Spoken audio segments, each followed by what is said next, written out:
Hello, everybody. Welcome to Wall Street Hackers. This is our unique show in which we discuss the stock markets. We look at the quotes of the day, the stories of the day, the news of the day. And with that, we're going to bring in the hacker himself, a graduate of economics from UCLA. He also received a law degree from the University of Miami and a master's in business administration from New York University, spending 17 years in beautiful Manhattan, learning everything we need to know about the markets, none other than the hacker himself, Peter Bennett. Peter, welcome to Hey, your Nick. show.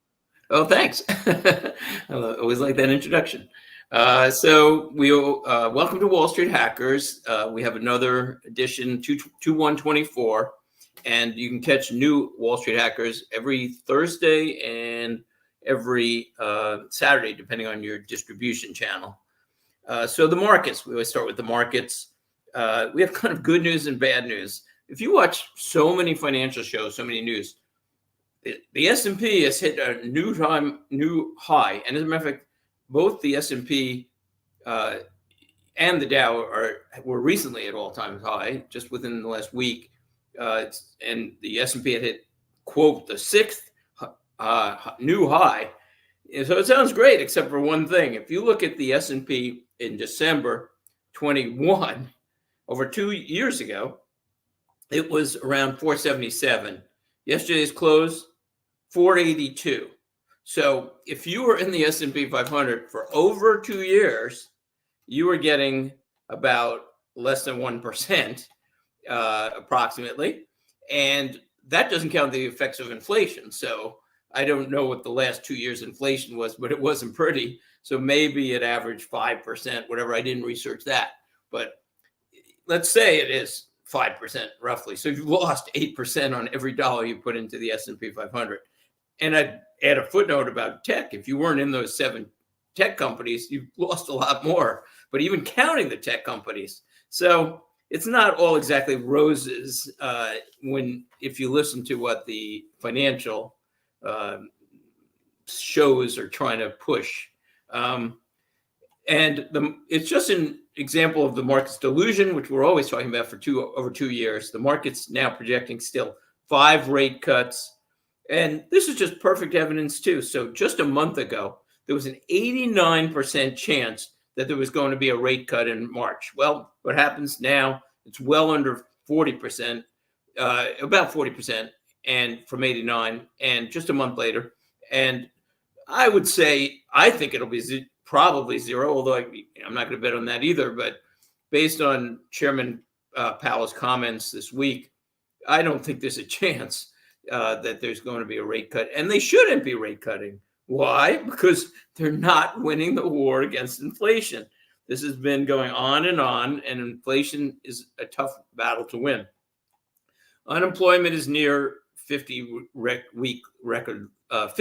record lows.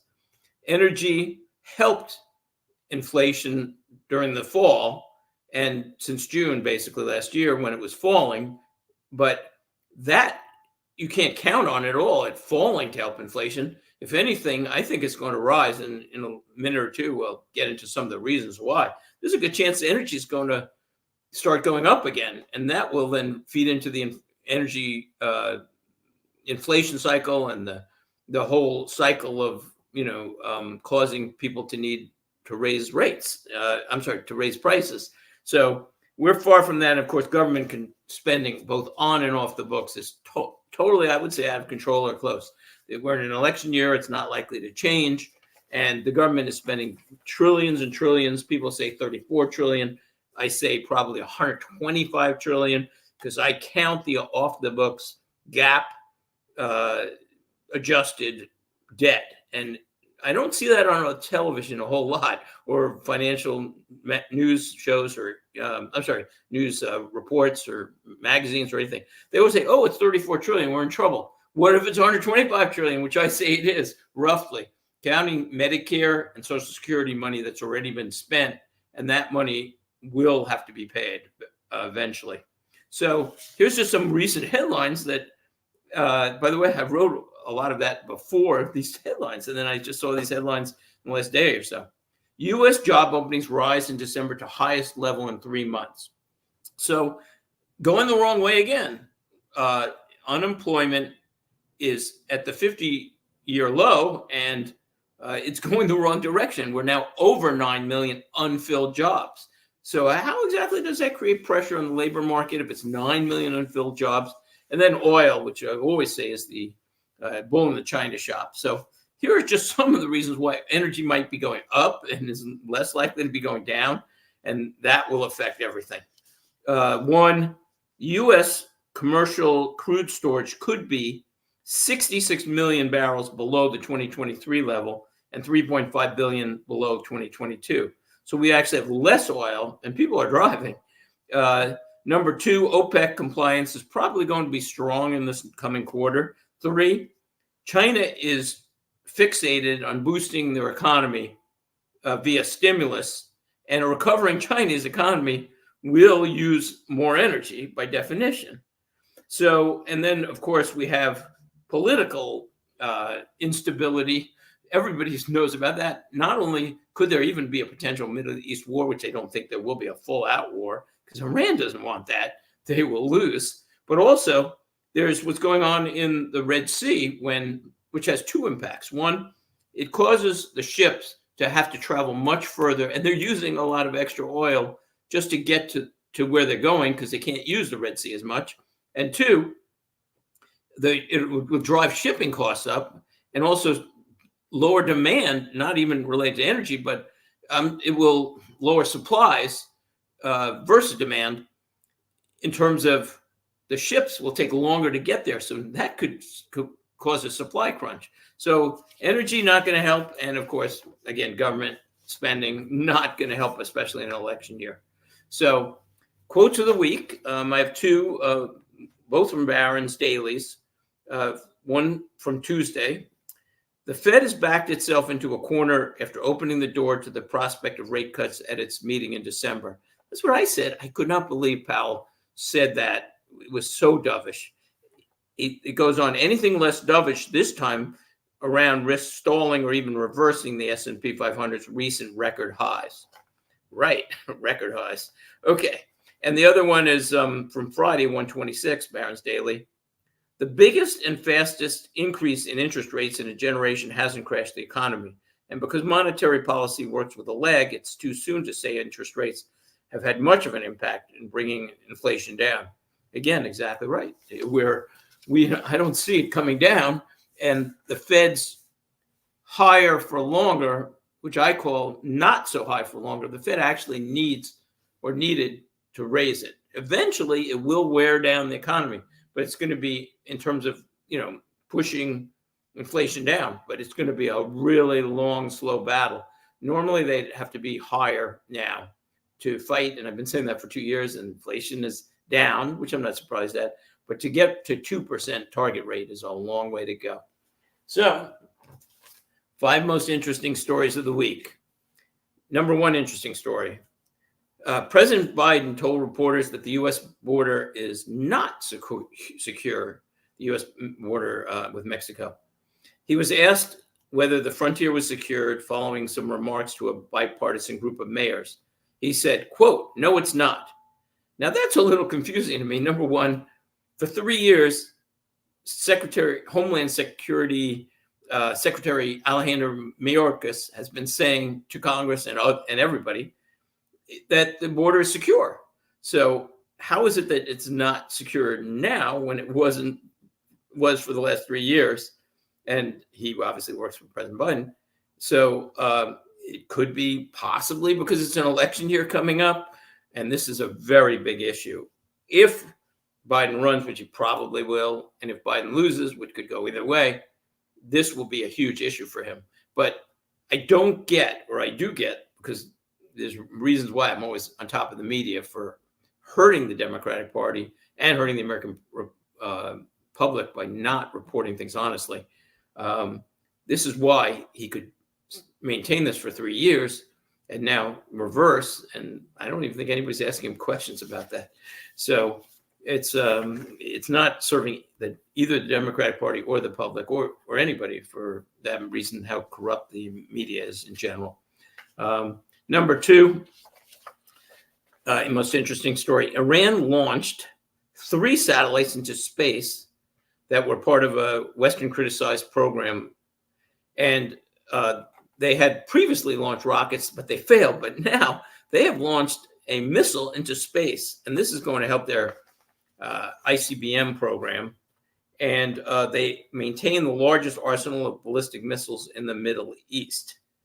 So on Friday, France and Germany and the United Kingdom condemned the satellite launch. They said, quote, "We have long-standing concerns over Iran's activity related to ballistic missile technologies that are capable of delivering nuclear weapons. These concerns are reinforced by Iran's continued nuclear escalation beyond all credible civilian justification." So they're enriching uranium closer and closer to having nuclear bombs. They can launch a missile into space. Yeah, I'd say that's a little concerning. That's a good way to put it. I don't know what else to say about that. It's pretty amazing. In another Iran-related story, so this one everybody's heard of, but there's a few interesting little takes on this. Iranian proxies have now killed 3 U.S. citizens with a drone attack. 3 points of interest. One, President Biden has been warning Iran not to attack during the last roughly 160 attacks. So something was probably going to happen eventually. Number 2, the drone attack actually got through U.S. missile defenses only because the U.S. thought it was a U.S. drone returning to base. So these missile defenses are very effective. And I always think back to Ronald Reagan when they made so much fun of him, calling it Star Wars, when he was talking about missile defenses and shooting down missiles. And they criticized him, saying, "Oh, it's Star Wars, it'll never happen," and making brutal fun of him. And this is what Israel's using to protect themselves against missiles, and the United States is using, and this is technology, and technology is obviously going to get better. So it wasn't just Star Wars. Number 3, I didn't know this, but the attack drones of that type that Iran's been using cost about $30,000 each. But the missiles that the U.S. used to intercept them cost about $2 million each. So it might be a little financial imbalance. Of course, we need to protect, but that's quite an expense to shoot down a $30,000 missile. To get a little lighter, because those were pretty gruesome type stories. Number 1, interesting story. Number 4, the Chipotle founder created robot-powered fast food startup Kernel to set up its first location next month. So Kernel has a meatless menu and has a almost totally automated kitchen. It's staffed by as few as 3 people. It uses computer screens, slots, and chutes that form an assembly line. There are customers order the food electronically. Automated kitchen handles most of the work. There's a conveyor belt into the oven for cooking. Ingredients for salad are automatically doled out. The first storefront is going to be at 315 Park Avenue, New York City, in February. So it's really interesting that this is happening. Technology is moving on. But again, one of Wall Street Hackers' concerns is how many jobs are going to be lost in the next decade and more and beyond to AI and to robotics. It could be very disruptive to the economy. And finally, another light story. The world's largest cruise ship just launched. It's called Royal Caribbean's Icon of the Seas. It's 1,200 feet long and is the size of almost 4 city blocks. It has 20 decks and holds 7,600 passengers and 2,350 crew. So basically, it's about 10,000 people on a ship, and that's the size of many towns, including one of the towns I lived in when I first got married. So we'll take a quick break, and then we'll get into the pick of the week, dividend pick of the week, and our discussion. See you soon.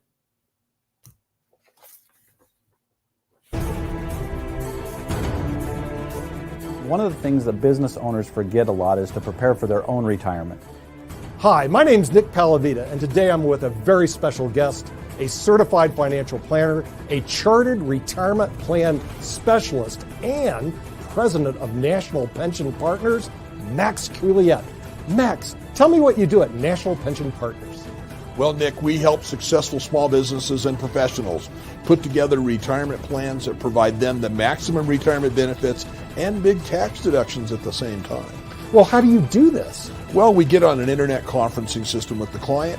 We review their goals, what they want to accomplish, and then put together strategies to help them in implementing a retirement plan that benefits them, not everybody else. Well, that sounds really good, but how much does this cost? Well, it's really not bad because the first consultation is free. That allows us to go through and discover whether this strategy works for that business and for you as the business owner and helping you maximize your retirement. Well, Max, how do we get this free appointment? It's really pretty simple, Nick. You can either go to our website below or call us at 877-252-1692, and then we can set up a time with either myself, Nick, or one of our other retirement plan specialists, another CPA or advisor in the office to go over this with you and make sure it fits for you. Hi, my name is Lewis Haupt. I work with National Pension Partners, and I work with businesses to allow them to put the maximum away that they can for themselves and to save taxes. Hi, I'm Brad Coyle, and I'm the brokerage manager at National Pension Partners. We're always analyzing plan fund choices in order to ensure the participant's success. If you want more information on how we can help you and your business put more money away in a retirement plan than you ever thought possible, contact us at the website below or call us at 877-252. And we're back. So with the S&P up a whole 0.5% a year, roughly for 2 years, investment selection is very important. And the Wall Street Hackers model portfolio, by the way, is fully invested. It's not like we're holding a lot of cash back. It's just that you have to pick the right stocks. And energy, along with technology, have been the two places to be. And so technology is tough right now because it's so valued and each company is different. I'm going to mention, one tech company next week that I'm dabbling with, and I like it a lot better than the others. But right now, I love the pipelines as always. MPLX is done phenomenally well. And that's our largest allocation, and it's up a lot in the last week or two on a very good report. Pipelines are great because North America is energy rich. The midstream energy suppliers are going to be needed for decades to come. They have high yields and they're demand driven to a good extent. People need energy, so they're not going anywhere. Hey, Nick. And also, construction of interstate pipelines now is very difficult compared to what it was. Now, you think that would hurt the industry, but the existing pipelines become very valuable when you can't build new pipelines or you have more difficulty. So the investment of the week, disclaimers first. Entertainment only, no guarantees. These are only our opinions, and you should consult your financial advisor. There's never a guarantee. Look, if there was ever a guarantee on anything, you just put every penny into an option, but people don't do that generally, except for gamblers. So the investment of the week is MLPX, which is not to be confused with MPLX. MPLX is our largest allocation. It's a pipeline. But MLPX is a global X MLP and energy infrastructure ETF. It's a exchange traded fund. And this is one of the few mutual funds we're in.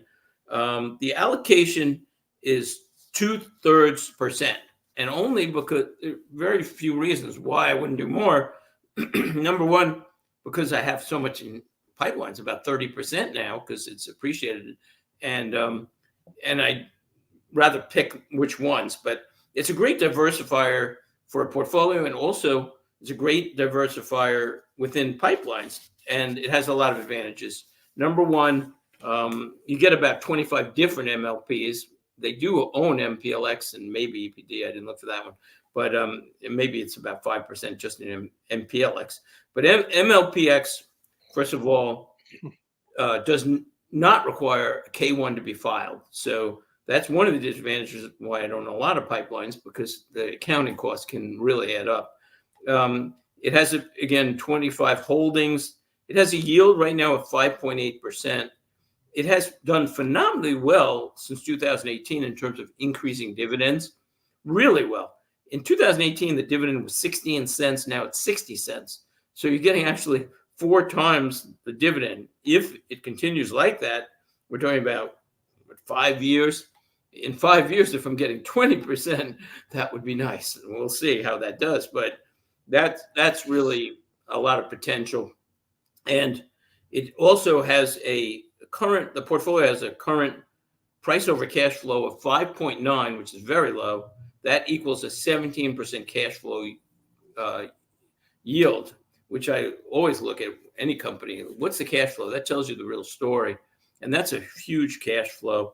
And according to E-Trade, it had an 11% cash flow growth. So as a part of a pipeline portfolio, 2/3%, no problem. If you hate, K1s and you don't want to get into that, maybe you do more. Again, no guarantees, but I like it a lot. So panel discussion of the week.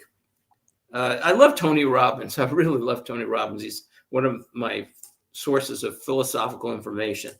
And first of all, there's so much to obviously like about him, but one, he believes people can change, and also people can change their environment.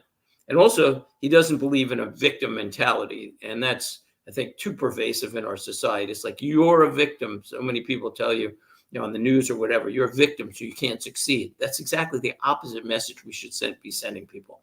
So this last week, I did a 3-day seminar that you offered for free, actually. And it was really good. And here's what he said. I'm just going to paraphrase because I didn't write it down exactly, but this gets what he was saying. He said, the history of the world is good times create weak people create bad times create strong people create good times. So that's the panel of the discussion of the week, and we'll do a quick background. But the question is this definitely true? Is that the cycle? Good times create weak people create bad times create strong people create good times. Is that the history of the world? And or is that going to be our history going forward, our future? So just a few backgrounds. One, Rome. You always have to look at Rome because it was a very successful republic for 500 years. And then it was an autocracy for another 500 years, but it fell. Some of the things going on today, a lot of people might say there's an analogy to it. Some of the trends, financial spending, maybe a non-focus on the military and trying to overextend on the military. A lot of mistakes Rome made. At least you could look at the United States and say, are we following that path? Also, as everyone knows, the world, a lot of the world, the United States and many other countries have constantly been in instability. We go from prosperous times to really tough times, prosperous times, tough times. It seems like that's been the cycle of the past. So the question is that definitely going to be the cycle of the future? Nick? Oh, wow. Yeah, I did see that quote. That was pretty interesting, Peter. We do go through cycles. I mean, if that's what you're saying, that is true. Do cycles create different styles of people? Maybe, or maybe what they do is they highlight people more. They go, oh, look at all these brilliant generals that just appeared in World War II. Well, Right. they're always brilliant generals. There were just no wars for them. So now that But the there's good times, well, Yeah. let's get to wait. be highlighted. Let's break it out, though. Do good times create weak but people? one thing the investors do need to look at is Right. we do go through cycles, and this is one Oh, of the no hardest doubt things about of that. capitalism. Now, communism says, "Whoa, everything's the same." See, that's also not true either. They try to project everything's the same, but it's absolutely not the same. And then sometimes, like in Venezuela, who decide, "Oh, we're going to confiscate everything. Communism is great. We're going to take it." Their economy is the same. It's flat and bad all the time.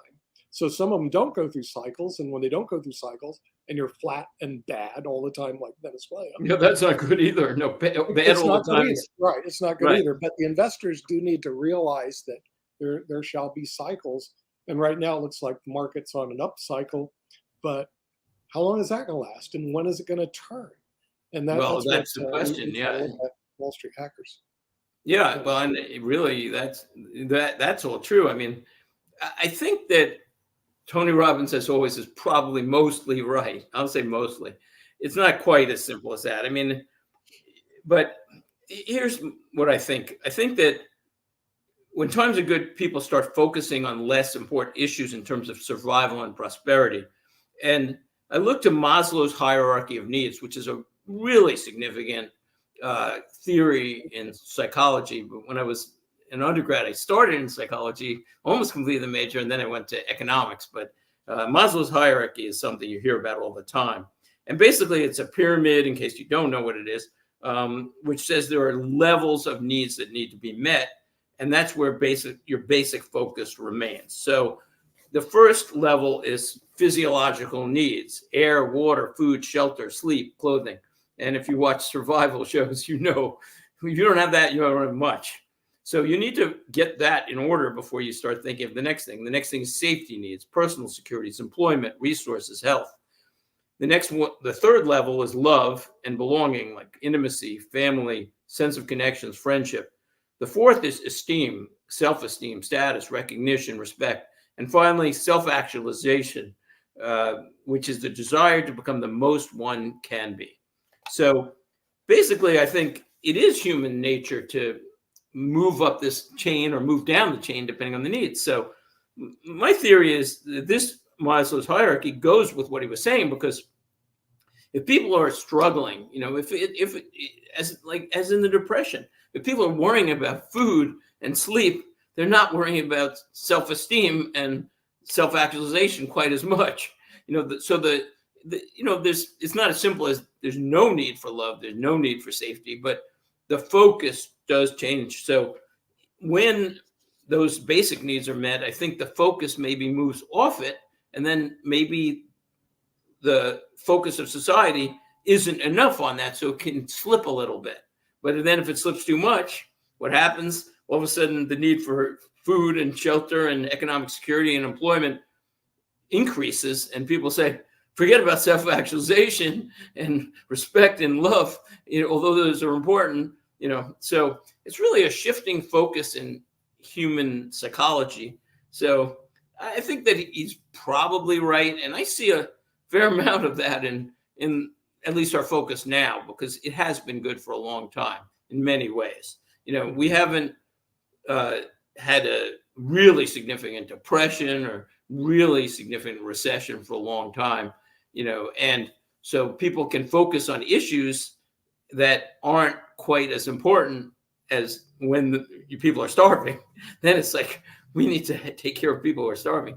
So I think there is some truth to that. And so I'll give Tony credit again for that. Nick, any comments? Yeah, I mean, you know, the thing is, the cycles will appear, and then different people appear during cycles. Right now, we're in a pretty good cycle, but the thing that you have to look at is 2008. A lot of the investors that are investing today weren't around to watch the markets collapse in 2008 and take years to recover. In other words, it wasn't like, hey, you're coming back. And not just 2008. What happened in the 70s? You know, when you had massive inflation. Yeah. You know, nobody even considers that. What if inflation, and I'm hoping not, I don't think it will be, but what if inflation goes to that kind of level? I mean, that would it blew away the market back then. Yeah. And look, the interest rates don't know, because it, you know, so there are cycles and risks. And unfortunately, we're in a time of change. So I hate to be negative again, but this is the way I see out there the rapid change. Nobody really knows the effects of a lot of this. I mean, number one, the debt is so huge from the government, and nobody's really taking care of that. There's no focus on it, or very little focus on it. And again, everybody's concerned about the 34 trillion, but it's really 125 trillion. And that's coming due in the well before the next decade. And all that money that was going into Medicare and then being spent is now going to be needed. So not only is it not going to be funding things, it's going to need to pull money in or to print money. That alone is it's very disruptive to the economy. Well, Peter, how many CPAs ever get elected to Congress? I don't know. I think we need one. I don't think we have any. And well, so you know what? You have as a ship being run by it's a ship of fools. You don't have any CPAs in Congress. You have I don't know if they're fools, but there's they're smart people, but politics drives their needs, I guess. But it doesn't even take a CPA, I would add, to figure out that GAAP accounting, generally accounting principles, should be. Yeah, but come on, Peter. You have an MBA from NYU. How many MBAs from NYU are in politics? Yeah. Okay. On the other side, the generally accounting principles means generally accepted accounting principles. These are the most basic rules that companies and households follow. I haven't done a survey, but I think it would be very interesting for us to do a survey on the financial backgrounds of congressmen and senators. Yeah, I'm definitely afraid. I can do it because the internet knows everything. It'll take some time. And then we might find some very startling statistics that we don't want to announce on Wall Street Hackers, or frankly, anywhere. Yeah, I have no idea. I do know a lot of Congress people are successful business people, lawyers, whatever. But you know what? Again, I don't think it's the people or some of the people. It surely is fault because they're even too short. But the problem is in politics, it will be very hard for politicians to break the news to people. It's like, I wouldn't quite call it a Ponzi scheme, but it's almost like that. Like, let's say you're running a Ponzi scheme and you have to tell people, oh, they've been running a Ponzi scheme for 50 years. Now, I'm not saying it is a Ponzi scheme, but it's sort of like that in a sense because the money was supposed to be put away for society, and it's been spent every year. So how do you break this? It's never designed to be actuarially sound. When we look at the Social Security system was set up years ago. It was a PAYGO system, which a lot of pensions are set up on, but today almost none of them. Most of them have reserves that pay forever. But this was a PAYGO system. PAYGO systems don't work in shrinking populations. We have a shrinking population with a PAYGO system. It fails. Or an aging population, not a shrinking population, just to correct you. Yeah, well, we have a growing population. We have a shrinking workforce relative to the person that was there. Exactly. It had to be Ponzi'd up, and it's not. It's going down. Well, yeah, and then this has been quote. They say this all the time: the third rail of politics, and nobody wants to talk about it. The problem is, it was 50 years away. Then it was 40 years, 20 years, 10 years. Now. It's not decades away anymore. Now it's years, and soon it's going to be months. Medicare in the next 5 years is going broke. And well, the thing is, that's what we're talking about. Yeah. And you know what they're doing? They're having hearings on Zuckerberg's Meta and how many people are watching social media. Okay? Right. Well, there is a problem with that too. I have a problem with some of that. They can understand that. They can understand. These puny little minds can understand it. They don't understand 34 trillion in debt. Right. They don't get it. They don't even know what debt is, but they don't understand that Medicare is going broke. They don't get it. Well, I disagree. I think they do understand. I give politicians credit, a lot of them, not all of them. Some don't want to face it, so they're just living in a delusion, that we talk about, like the market has been. But the thing is, a lot of them look. It's the third rail politics, and even if you start talking about this stuff and everybody else isn't on board, then you're probably out of office pretty quickly, and then there's no point. So it's not an easy position to be in, and to break the news that things have to change. And we were talking about this last week. Should there be a fiscal stimulus committee? Fiscal stability commission. And the answer is absolutely yes. One, and two, they would have to listen to it. And I'm concerned that even if they do it, they won't really listen to it. But you know what? There is a tsunami financially coming, unfortunately, and it's not the wisest strategy to stand on the beach watching it and then say, it's here now, and I haven't done anything for it. But this is the months, again, decades are turning into years, and the years are soon going to be months. And then it's going to be like, okay, 20 minutes to zero, countdown. Medicare, is going into deficit, and Social Security too. And they, so they have to focus on this. Well, see, my fear is Medicare will go into deficit. Then they're going to turn and look at the American government to subsidize it, and then they're going to find the American government is broke. Now, what are they going to do? In other words, and money is one thing. The reserves are broke. So you have a broke system on top of a broke system. It's like if you're flying an airplane, one engine goes out. Do you know you can still fly the airplane? And the other engine the second engine goes, yeah. Now what do you do? And unfortunately, I think we're running out of time, but that's the point. I mean, the point is the time to act is now, and it was 10 years ago and 5 years ago, but this is really going to be an important issue for investors. And why it's important, by the way, lock in income, long duration income now, in my opinion, because what the government's going to do is they're going to have to move interest rates down to zero or negative. Inflation will be higher. It's going to be a very tough environment, stagflationary type, but this is the time to lock in income for life if you can, because it's going to be tough to get later when interest rates go back to zero, as it was 2 years ago when rates were very low. You get 2% in a muni. What if you get, a 0.25% in a muni, zero in the bank, So it's tough. Anyway, we are out of time. Thanks for watching. As Kim always says, get healthy, get wealthy, and we will be on next week. Thanks again.